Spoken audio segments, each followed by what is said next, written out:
A plant isn't struggling because you're doing something wrong. And if you've never repotted a plant before, or you've done it and killed the plant anyway, there are two mistakes almost everyone makes. We're going to fix both of them before this video ends. Repotting isn't complicated, but the order you do things in matters more than most people realize. Step 1. Choose the right pot size. Most people go to big day. They think more space means more growth.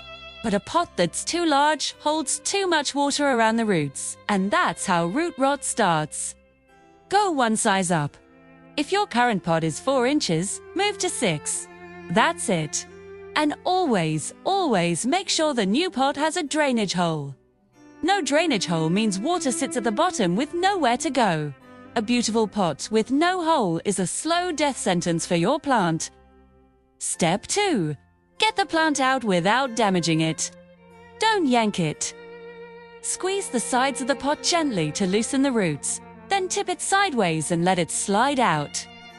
If it's really stuck, run a butter knife around the inside edge. Once it's out, look at the roots. White and firm means healthy.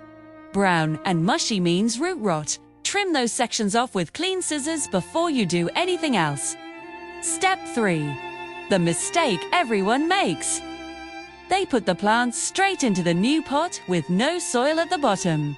Then the plant sits too low, the roots hit the base, and it never settles properly. Add a layer of fresh potting mix to the bottom first. Place your plant in the top of the root ball should sit about an inch below the rim of the pot. Fill in the sides. Press gently, not hard, just enough to remove air pockets. Then water it slowly until it drains from the bottom. Put it back in its usual spot. Don't fertilize for at least 4 weeks. The fresh soil has everything it needs. Give it time to adjust. Most plants show new growth within 2 to 3 weeks of a good repot. That's the sign you did it right. If your plant has been in the same pot for more than 2 years, it's probably ready. Save this video for when you're ready to do it. Your plant will thank you.